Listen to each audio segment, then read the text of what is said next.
Boa noite a todos. A partir de agora nós estamos online no YouTube e o link dessa aula também está na nossa página do Facebook, Sociedade Espírita Alvorada Nova. Boa noite, sejam todos bem-vindos a mais uma noite de estudos do Livro dos Médiuns. Magda, você pode fazer a prece para a gente começar? Posso sim. Obrigada. Agradecendo, cumprimentando toda a espiritualidade que já se faz presente. Vamos nos tranquilizando, deixando todas as nossas preocupações que tivemos no dia de hoje um pouquinho de lado, para que nós possamos estar atentos, compreendermos tudo o que for nos ensinarmos nessa noite, tudo aquilo que o Mestre trouxe para nós. Então, cumprimentamos o nosso mentor, nosso anjo de guarda, cumprimentamos ao mentor deste curso e chegamos ao Mestre Jesus, que todos os ensinamentos nos traz para que nós possamos vivenciá-los, para que nós possamos nos modificarmos, refletirmos em tudo aquilo que nos é ensinado. E assim vamos ao Pai a quem nós agradecemos a oportunidade de estarmos aqui. Agradecemos por tudo que temos e por tudo que somos. E agradecemos o nosso bem maior, que é a nossa vida, a nossa oportunidade de estudar, de aprender e de nos modificar. Pai, aceita sempre o nosso esforço de a cada dia sermos melhor. E assim nós te louvamos com a prece que Jesus nos ensinou. Pai nosso que estais no céu, santificado seja o vosso nome. Venha a nós do vosso reino, seja feita a vossa vontade, assim na terra como no céu. O pão nosso de cada dia nos dai hoje.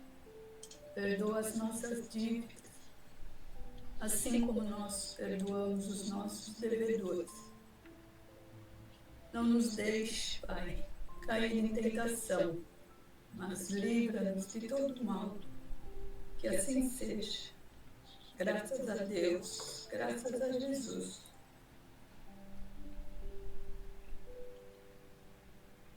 Obrigada, Magda. Tudo bem?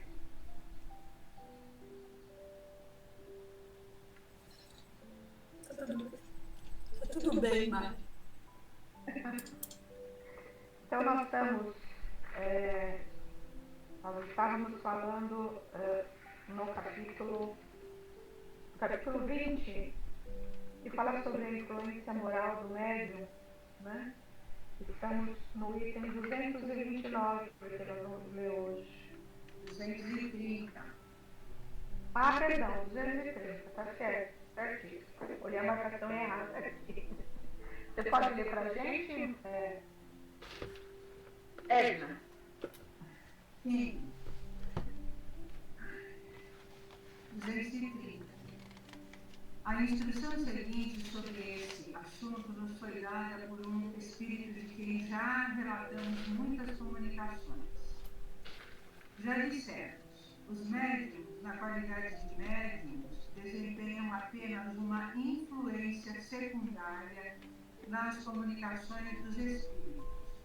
Sua tarefa é a de um telégrafo, que transmite os despachos telegráficos de um ponto a outro afastado da Terra.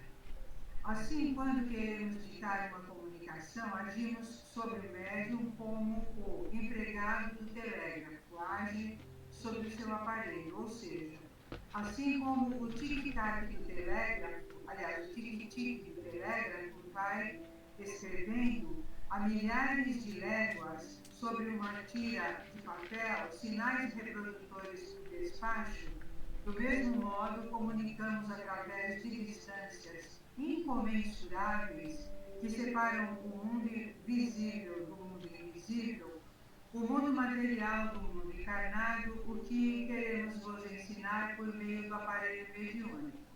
Hoje em dia nós temos a internet, que faz até com mais excelência esse papel. Né? Mas, do mesmo modo que as influências atmosféricas agem e perturbam muitas vezes as transmissões do telégrafo elétrico, a influência moral do médium algumas vezes age e perturba a transmissão de nossas mensagens do além-túmulo, porque somos obrigados a fazê-los passar por um meio que lhes é contrário. Entretanto, muitas vezes essa influência é anulada pela nossa energia e vontade, e não há perturbação alguma. De fato, ditados de uma alta importância filosófica, comunicações de perfeita moralidade são transmitidas algumas vezes por médiuns pouco apropriados a esses ensinamentos superiores. Enquanto, por outro lado, comunicações pouco edificantes chegam algumas vezes por médiuns que se envergonham de lhes serem servidos de intérpretes.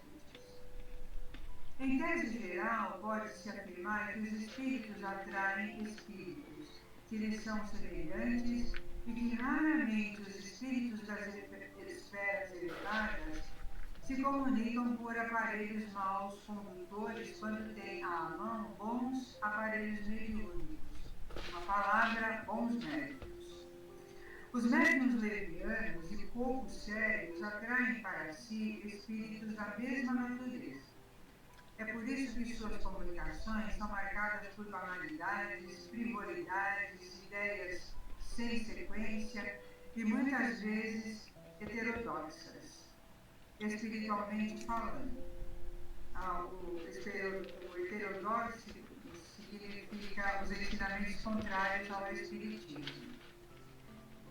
Certamente podem dizer, e algumas vezes dizem, boas coisas, mas é nesse caso, principalmente, que é preciso fazer um exame sério e escrupuloso, porque, de permeio de boas coisas, alguns espíritos hipócritas insinuam com habilidade e com uma calculada perversidade fatos controvertidos, asserções mentirosas a fim de enganar a boa-fé dos que lhes dão atenção.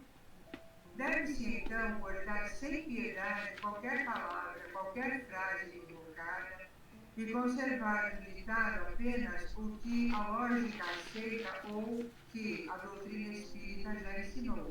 Ou seja, nós agora a gente não fica inconsciente, não fica dormindo naquele sonambulismo, então a gente filtra tudo que o espírito está ditando. Né? As comunicações dessa natureza são perigosas só para os espíritas indivíduos.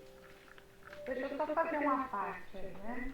Tá. Independente da sua fala, que o médium pode fazer algum filtro, porque ele está consciente, muitas vezes esses filtros se baseiam em palavras chulas, né, em agressões. Às vezes as palavras momentaneamente estão revestidas de uma erudição e o médium as escreve. Por isso que é hábito nas reuniões mediúnicas, qualquer mensagem que se recebe psicografada ou psicofonada, que se grava, né? Normalmente elas são gravadas, parte pelo crivo da razão dos dirigentes e depois sim, às vezes ela é transcrita no papel ou ela é divulgada para todos ouvirem, né? Porque às vezes vamos ter uma reunião mediúnica, são 5 médios, 6 médios e um dirigente. Aí o médium faz a comunicação falada, e isso é gravado. Após isso, o dirigente tem por obrigação analisar esse texto ditado, né, esse texto falado, e caso haja alguma daquelas situações que a Edna acabou de falar, ele simplesmente elimina. Além desse filtro que a Edna disse que a gente pode fazer estando consciente. É que às vezes o texto vem travestido de palavras eruditizadas, que eu ouvi falar antes. Palavras bonitas, palavras que nós não estamos acostumados. Então o médium vai falando, entendeu?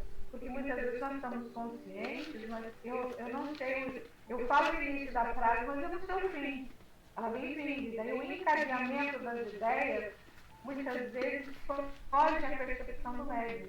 Ele começa a falar, ele sabe o que ele está falando aqui agora, uma frase anterior que tinha a ver com a seguinte, não é? Às vezes ele perde o sentido. Pode continuar, por favor. As comunicações dessa natureza são perigosas só para os espíritas individualistas isolados e para os grupos recentes ou pouco esclarecidos, visto que nas reuniões onde os adeptos são mais avançados e adquiriram experiência agrária que se enfeita com plumas de pavão, sempre é implacavelmente desmascarada. Não falarei dos médiuns que se comprazem em solicitar e escutar comunicações indecentes. Deixemos que se comprazam na sociedade dos espíritos cívicos. Aliás, os autores de comunicações dessa natureza procuram a solidão e o isolamento, porque só causariam desdém e repulsa entre os membros dos grupos filosóficos e sérios. Mas a influência moral do médium se faz realmente sentir quando ele sobrepõe suas ideias pessoais e as substitui pelas que os espíritos se esforçam por lhes sugerir. É então que tira da sua imaginação teorias fantásticas que ele acredita de boa fé, resultar de uma comunicação intuitiva. Há nesses casos 1000 possibilidades contra uma de que isso seja apenas um reflexo do espírito pessoal do médium. E acontece mesmo o fato curioso de a mão do médium se mover algumas vezes, quase que mecanicamente, impelida que é por um espírito secundário e zombeteiro. É contra essa pedra de toque que vem se quebrar as imaginações ardentes, pois, arrastados pelo entusiasmo de suas próprias ideias, pelo brilho de seus conhecimentos literários, os médiuns desprezam o modesto ditado de um espírito sábio e, abandonando a presa pela sombra, substituem-no por uma linguagem composta. É contra esse terrível... Então, Tá, pode falar.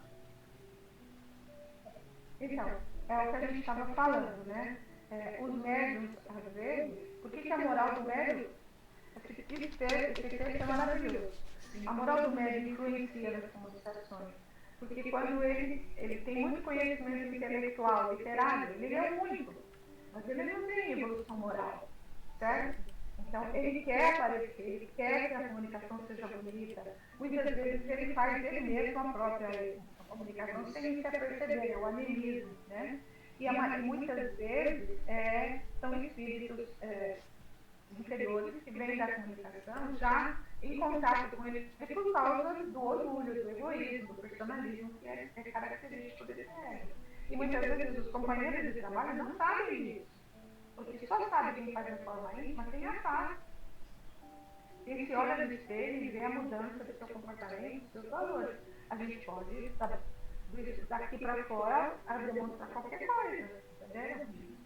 Então, às vezes, a pessoa recebe uma comunicação simples, objetiva, modesta, mas que tem um profundo ensinamento espírita e não dá valor, porque ele queria ter aquela comunicação toda cheia de vinculamentos, né?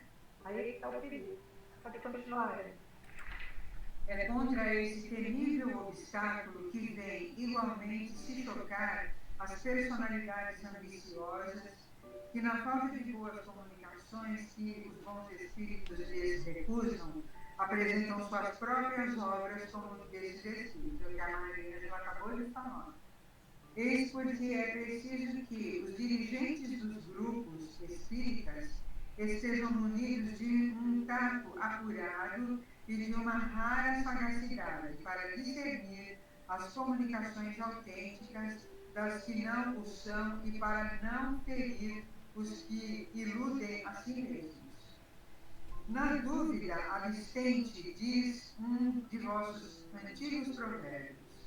Não admitais, portanto, o que não for para vós de uma evidência certa.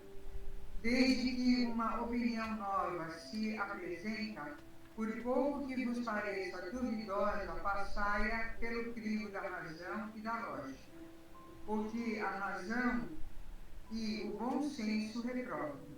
Rejeitai, aliás, o que a razão e o bom senso reprovam, a gente rejeita com firmeza, tá? Melhor repetir 10 verdades do que admitir uma única mentira, uma única teoria falsa. De fato, sobre essa teoria poderíeis edificar todo um sistema que desmoronaria ao primeiro sopro da verdade, como um monumento construído sobre areia movediça. Enquanto, se rejeitais hoje algumas verdades, porque não vos são demonstradas lógica e claramente, logo um fato normal, natural ou uma demonstração irrefutável virá vos afirmar a autenticidade disso. Ou seja, quando você está fazendo a coisa certa, mesmo que você possa ter uma certa dúvida, eles vêm e te esclarecem. Isso acontece comigo, porque às vezes eu tenho dúvidas quando eu estou lendo e de repente vem a explicação. Isso é bastante interessante, mas mediunicamente ainda é incrível, né? Porque você está terminando de pensar e de repente vem e aí você confirma. Né? O que também ele afirma aqui, o Erasto, é o seguinte: nós não temos que nos preocupar em rejeitar uma verdade porque nós estamos na dúvida. Sim. Entendeu? Porque se ela é uma verdade mesmo, ela vai voltar a se fazer presente e de uma maneira irrefutável ou não, e comprovadamente, entendeu? Vai ser comprovada essa verdade. Não nos preocupemos de, eu estou, de repente, estou refutando uma verdade que o Espírito Superior veio passar aqui sobre o Espírito. Não importa, não se preocupem. É melhor negar, não aceitar, deixar isso de lado e deixar que com o tempo, quando dois anos, uma coisa acontece, e ela vem e Exatamente. Lembrai-vos, contudo, ó espíritas, que não existe o impossível para Deus e para os bons espíritos, a não ser a injustiça e a maldade. Agora, o espiritismo está bastante difundido entre os homens e tem moralizado suficientemente os seguidores sinceros de sua santa doutrina para que os espíritos não sejam obrigados a empregar as más ferramentas, os médiuns imperfeitos. Se agora, portanto, um médium, pela sua conduta ou seus hábitos, por seu orgulho, por sua falta de amor e caridade, der um motivo legítimo de suspeita, repeli suas comunicações, porque há uma serpente escondida no meio das flores. Eis minha conclusão sobre a influência moral dos médiuns. Texto de Erasto. É uma situação bem delicada, né? Sim. É uma situação bem delicada porque você envolve pessoas e pessoas envolvem clientes, certo? Exatamente. Então, o dirigente tem que ter uma sagacidade, tem que ter presença de espírito, conhecimento da doutrina para perceber essas comunicações, né? Se houver uma suspensão, tem que haver sinceridade, clareza, e se for o caso, o médium entra em tratamento, tá? Agora, a gente é um assunto bem delicado, tem que ser levado com bastante carinho, né? Você vai estar trabalhando com uma pessoa, porque pode ser que seja verdade que ela escreveu, que pode ser mentira, mas se há suspeição, vamos ambos, né? O médico e o dirigente, sermos humildes e vamos tomar todas as precauções possíveis. Pergunta que seria ligada a ela. Diga, seu existe a possibilidade de uma confirmação, informação que veio, dessa fala escrita que veio, existe como um outro médium confirmar se aquilo é verdade ou não? Na realidade, a confirmação vem, mas não daqui para lá. O telefone só toca de lá para cá. Né? Então, se a comunicação veio, houve a suspeição, a suspeita, né? Gerou toda essa dúvida, vamos deixar isso no quietinho, guardadinho ali no caderno, né? E vamos deixar. Vai passar um tempo, o médium não está em perturbação, o médium precisa de tratamento, eu vou fazer uma harmonização. Muitas vezes a gente fala, precisa de harmonização ali. Né? Isso aí não faz a gente desencarnar mais cedo. O médium faz uma harmonização, guardou essa comunicação ali, passa um tempo, e depois vem outra comunicação por outro médium e confirma tudo que foi dito anteriormente. Ou não confirma e fica por isso mesmo. Se fica por isso mesmo, era para ficar esquecido guardadinho. Entendeu? Não se faz trabalhar com comunicação de nada. A gente deixa ali no quietinho, então as coisas se confirmam com o tempo. Diga, Edna. Uma vez eu estava no colegiado e tinha uma pessoa que estava doente e a gente estava fazendo o estudo do tratamento. E eu falei a cor violeta. Ela, inclusive, era uma pessoa que tinha um problema de coração. Aliás, ela tinha câncer de mama e tinha dado alguma complicação depois de um tratamento muito longo, tinha dado um problema. E para mim veio a cor violeta. E ficou todo mundo espantado, porque ninguém aceitava a cor violeta, né? Aí depois veio o esclarecimento. Cor violeta não se usa para quem tem problema cardíaco. É uma cor muito forte. Isso na cromoterapia. Na criança ele a cromoterapia do Renan Nunes, né? E nos estudos que o Renan Nunes fez, são muitos livros ele editou. O lilás é uma cor muito forte porque ele é como se fosse para queimar.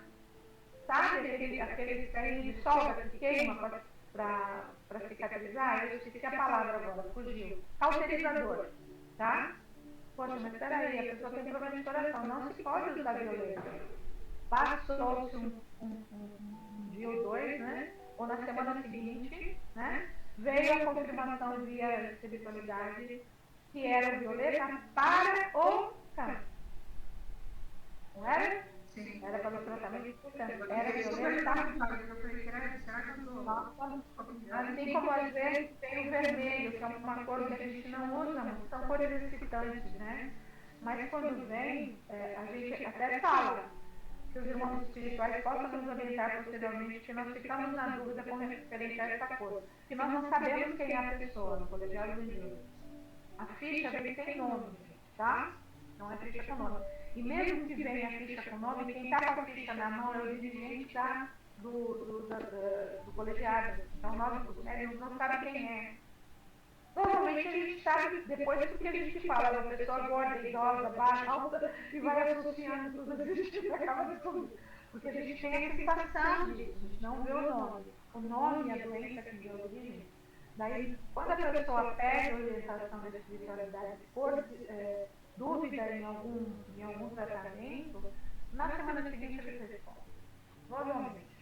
Às vezes até na mesma noite. Tá? Tudo bem? Agora, quando não vem resposta, quando o dirigente suspeitou, deixou no cantinho, pediu uma harmonização de 2 semanas, não pegou 2 semanas para o médium, é porque ela mesmo suspeita e deixa ela lá no quietinho. Entendeu? Vamos então, agora ninguém quer perguntar mais nada, nós vamos para o próximo capítulo, 21. Da influência do meio. Nós já falamos da influência moral do médium. Agora nós vamos falar da influência do meio para as comunicações mediúnicas. Aqui se engloba tudo, tá? A escrita e a palavra. Ok? Aqui é uma série de perguntas. Vamos lá. Eu vou ler 231 para vocês. Dei a primeira. Depois é a resultado. 231. Primeira pergunta. O meio em que se acha o médium exerce alguma influência nas manifestações? Todos os espíritos que cercam o médium o auxiliam para o bem ou para o mal. Tá? Agora, o Kardec estava se referindo ao meio, não aos espíritos. A sala, está escuro, está claro, eu acho que é isso. Segunda pergunta, não podem os espíritos superiores triunfar da má vontade do espírito encarnado que lhes serve de intérprete e dos que o cercam? Ou seja, os espíritos superiores não podem ser mais fortes que o espírito do médium que está encarnado, que não quer dar comunicação, né, e daqueles que o estão cercando?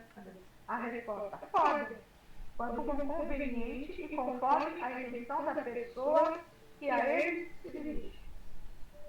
Já observamos, os espíritos mais elevados se comunicam às vezes por uma graça especial, apesar da imperfeição do médium e do meio. Mas então estes se conservam completamente estranhos ao fato. Tá? Então, apesar do meio e do médium, eles podem dar comunicação se eles quiserem. Quer ler para nós a terceira e a quarta, Lucineide, por gentileza? Sim. Terceira.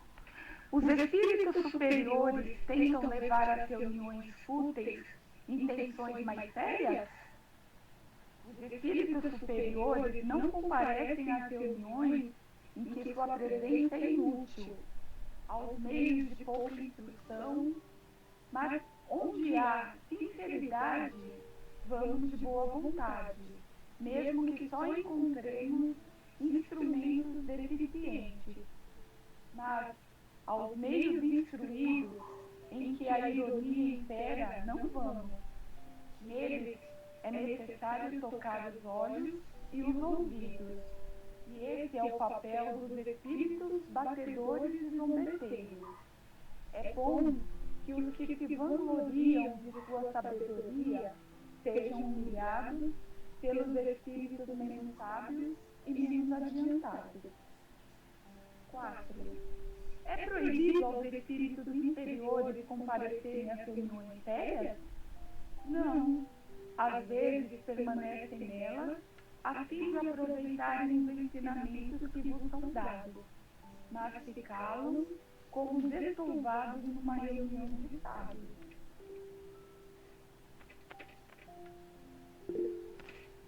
Aí agora vamos pegar 232, mais. Tá. Dissolvados? Pouco conhecimento. Não, dissolvado é gente que adora uma bagunça, uma brincadeira, mas que de repente entra numa reunião, numa assembleia séria, ele fica quietinho, caladinho, ele não consegue nem fazer a bagunça dele, fazer o estardalhaço dele. Normalmente, todas as reuniões sérias, isso acontece bastante em pré-eleição, tá? Às vezes, apesar do cordão de segurança, né, que existe para evitar ataques das sombras, né, da escuridão, alguns espíritos ainda inferiores são permitidos que adentrem às reuniões de residência espiritual para ouvir a prevenção, desde que eles se comportem, né? Se comportando a essa permitida inteligência. Então, muitas vezes, às vezes vocês veem o dar uma gaguejada, é porque ele olha para a plateia e a plateia está enorme, Deus, a plateia bem cheia,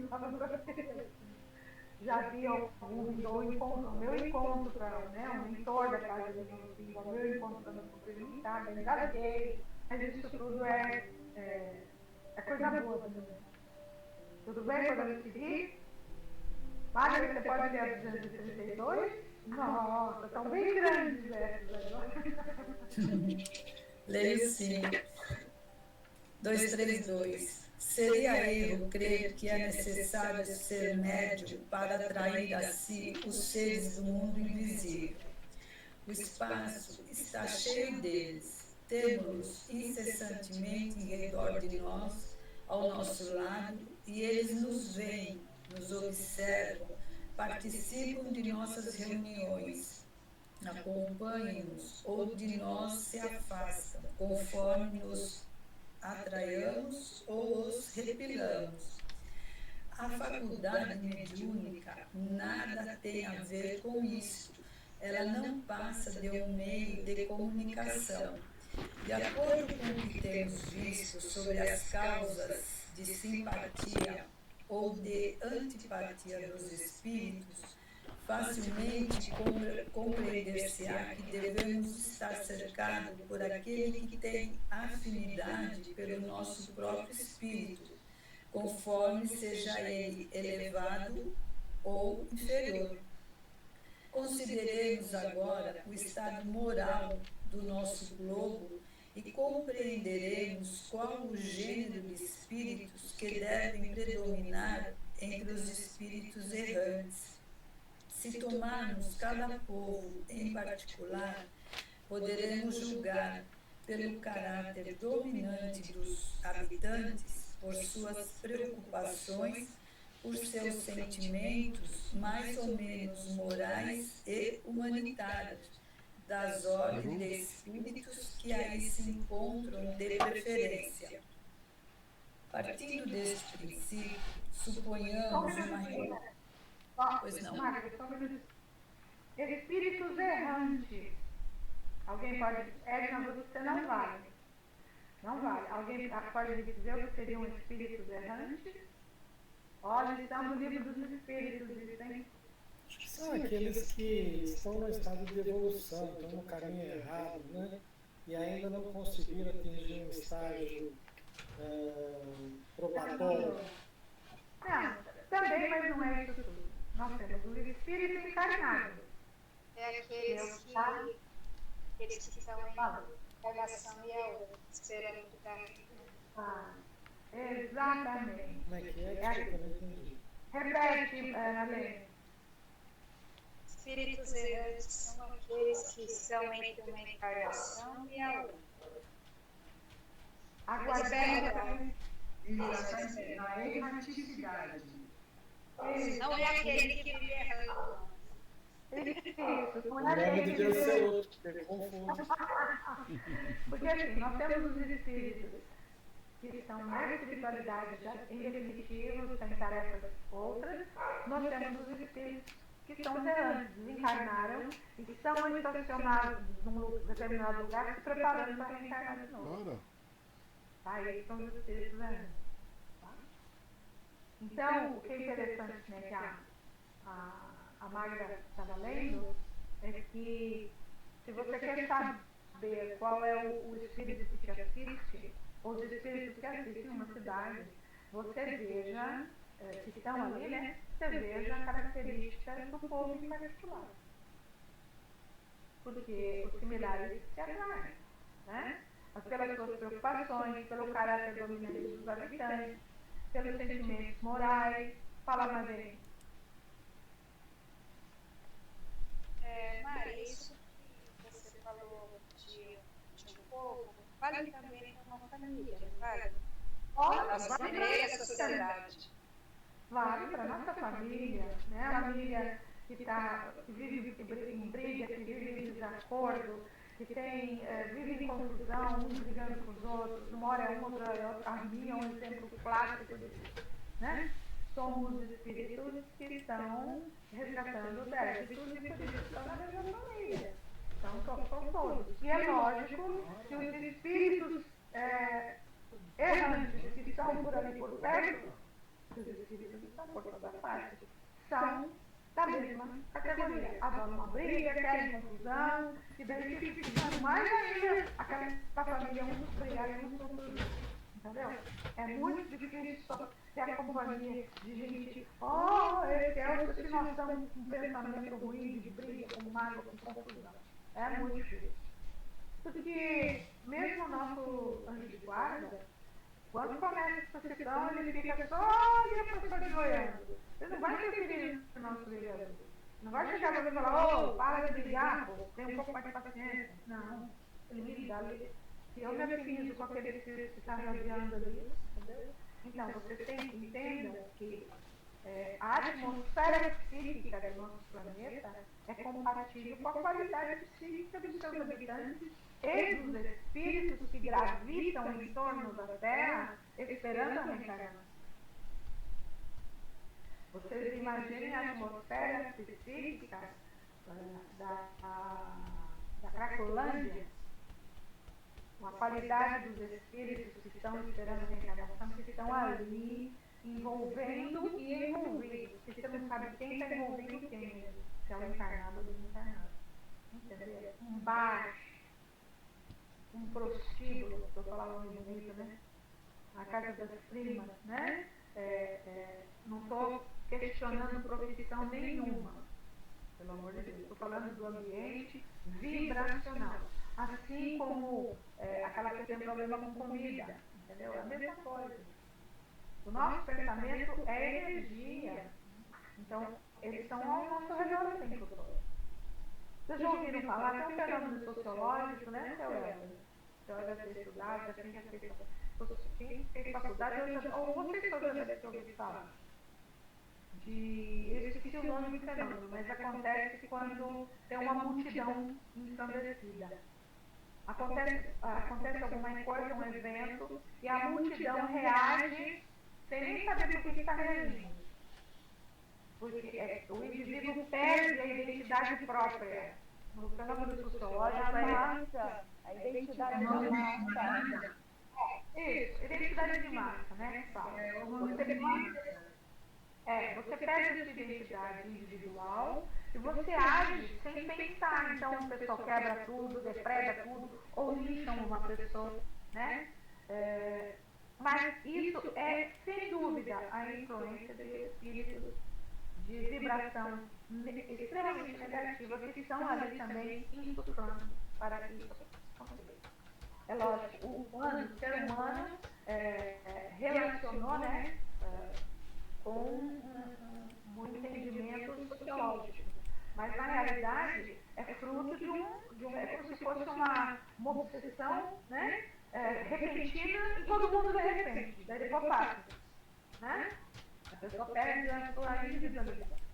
Acho que um exemplo disso é quando você tem, às vezes, vários acontecimentos em jogos de futebol, que a torcida ensandecida. Exatamente. Todo mundo taca garrafa, todo mundo taca pedra. É uma loucura. Por que não taca pedra? É um ser humano que está dando droga para de time. Sozinho ele não faria aquilo. Não, sozinho ele jamais faria. Mas em bando, eu não sei que lá de bando chama, depois eu estudo. É um bando. Pode continuar. Pode continuar.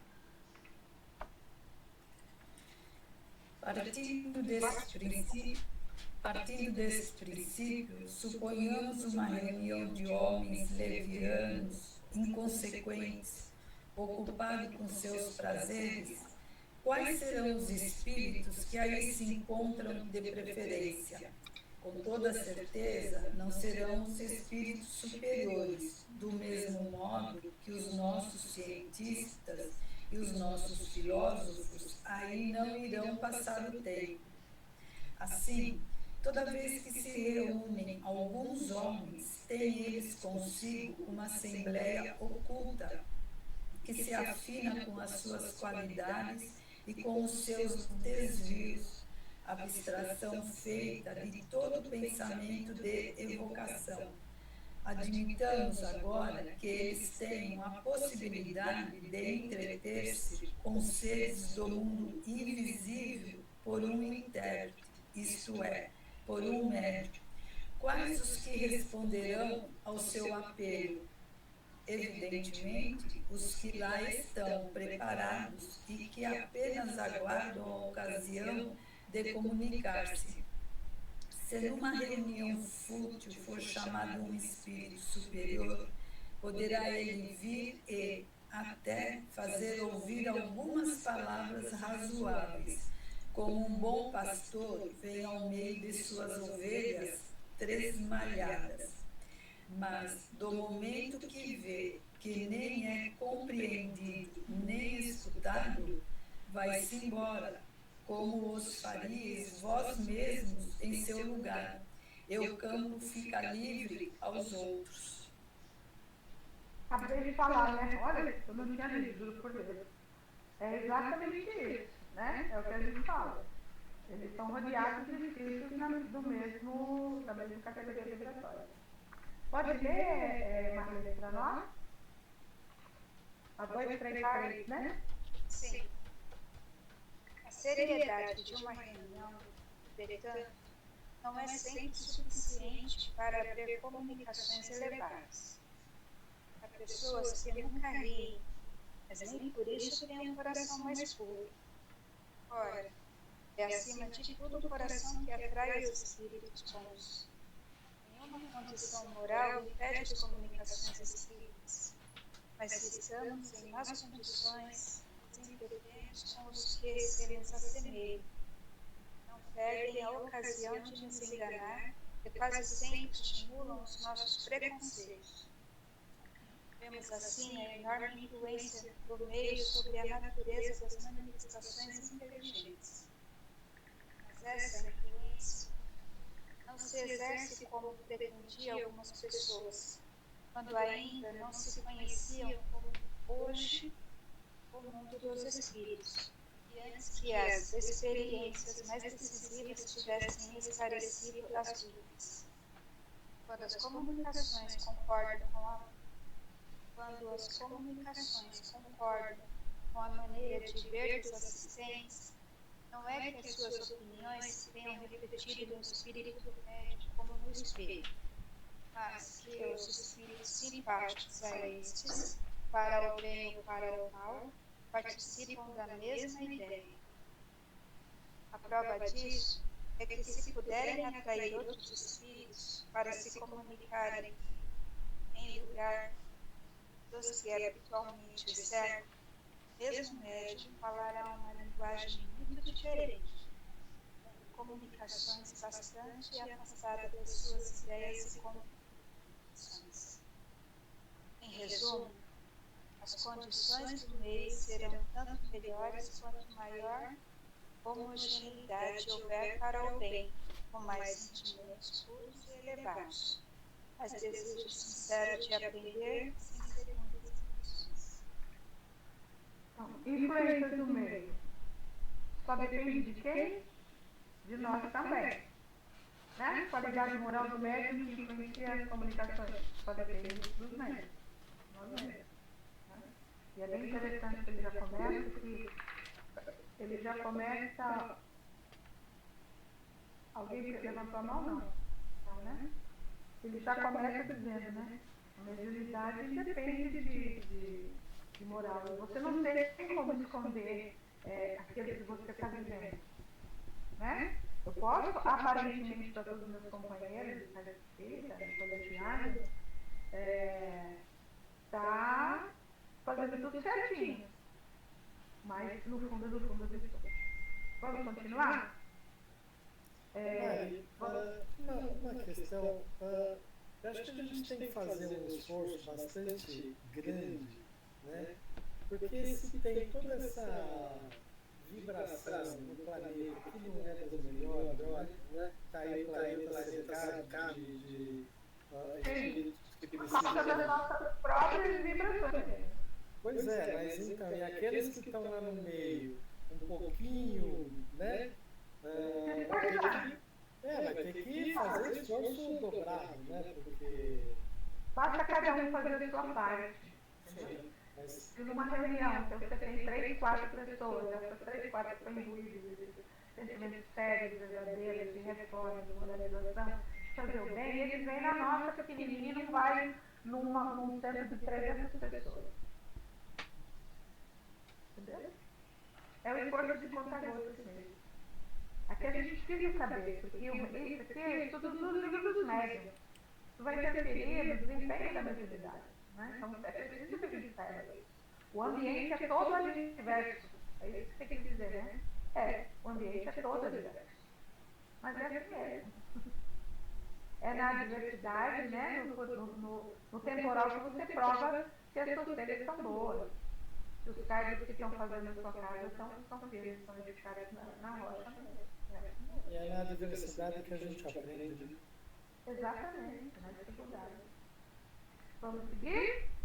Capítulo 22 da mediunidade dos animais. Opa, esse assunto é interessante.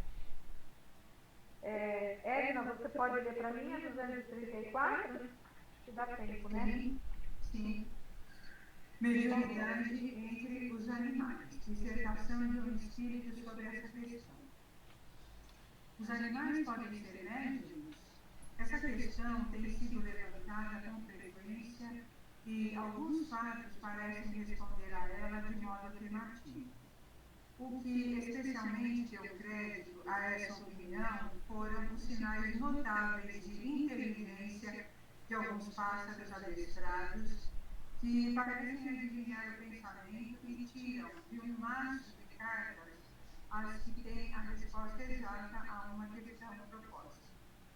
Observamos essas experiências com um círculo, aliás, com um cuidado todo particular. E o que mais temos admirado é a arte que foi necessário desenvolver para a instrução desses pássaros. Não se lhes pode, sem dúvida, negar uma certa dose de inteligência relativa, mas seria preciso convir que, em certas circunstâncias, sua perspicácia ultrapassaria muito a do homem, porque não há ninguém que possa se gabar de fazer o que eles fazem. Seria preciso mesmo, para algumas experiências, lhes supor um dom de segunda vista superior aos dos sonâmbulos mais clarividentes. De fato, sabe-se que a lucidez é essencialmente variável e está sujeita a frequentes intermitências.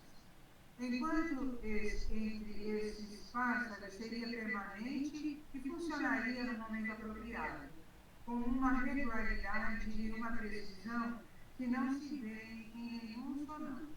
Numa palavra, ela nunca lhes faltaria. A maioria das experiências que vimos são da mesma natureza dos ilusionistas e não nos deixaram dúvidas sobre o emprego de alguns de seus meios, notadamente o das cartas marcadas. A arte da presdigitação do ilusionismo consiste em dissimular, disfarçar esses truques, sem o que não teria graça. O fenômeno mesmo reduzido a essa proporção não é menos interessante e resta sempre para se admirar o talento do instrutor, assim como a inteligência do aluno, porque a dificuldade a vencer é bem maior do que se o pássaro agisse somente por si mesmo. Acontece que levá-lo a fazer coisas que superam o limite do possível para a inteligência humana é provar, só por isso, o emprego de um procedimento secreto. Há, aliás, um fato constante. Esses pássaros chegam a esse grau de habilidade depois de um certo tempo de cuidados particulares e perseverantes, o que não seria necessário se sua inteligência fizesse sozinha todas aquelas coisas. Não é mais extraordinário ensiná-los a tirar cartas do que habituá-los a repetir músicas ou palavras.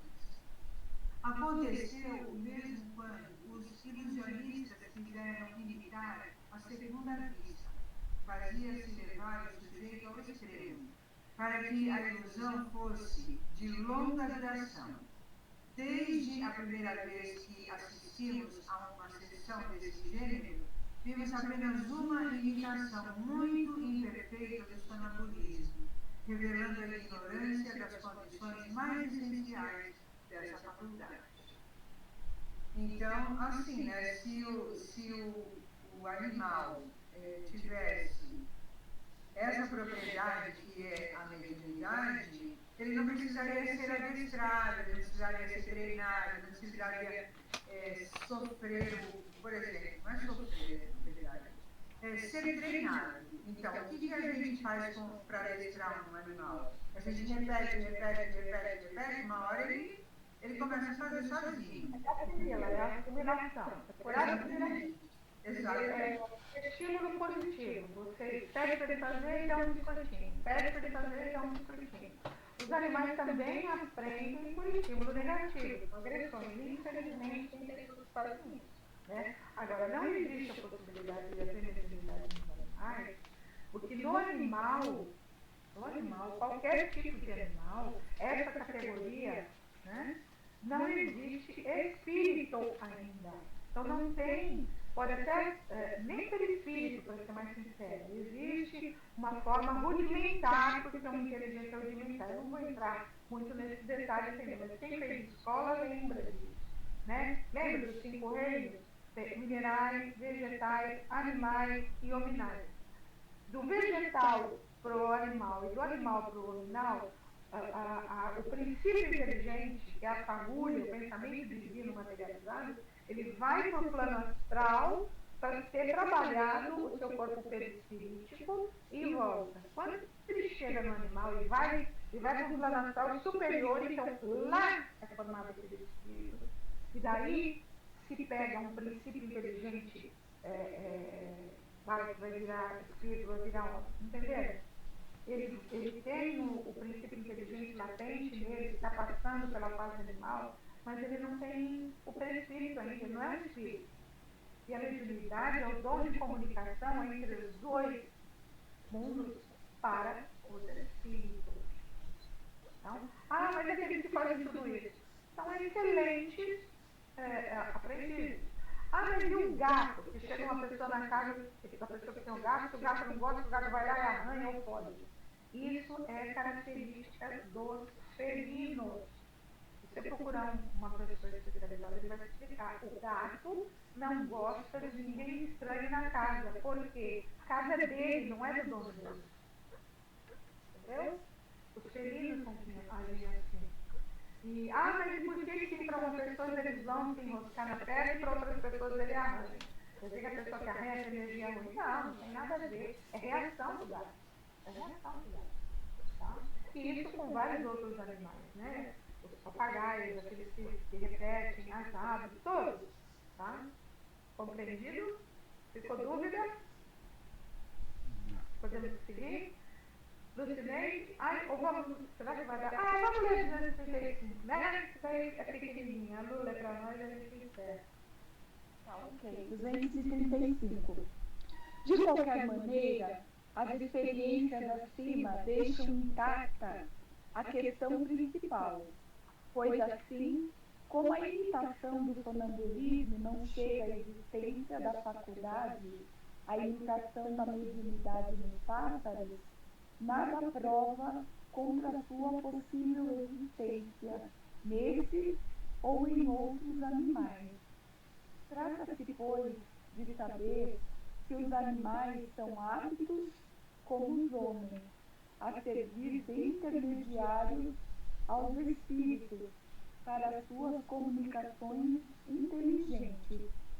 Parece mesmo muito lógico supor que um ser vivo dotado de certo grau de inteligência seja mais apropriado a esses efeitos do que um corpo inerte, sem vitalidade, como uma mesa, por exemplo. Apesar disso, é o que não se dá. É isso mesmo. Dúvidas? Todos. Tudo bem? Podemos encerrar, gente? Só um comentário, Mari, a questão das massas. Freud tem um texto que é muito interessante que chama Psicologia das Massas e Análise do Eu, que ele trata exatamente desse assunto. Que na massa o indivíduo tem um rebaixamento do QI, né? Isso. Ele perde a sua identidade. Ele está no meio da multidão. Muito legal. E muito maluco também, muito doido. Como ser humano. Vamos lá, Marga.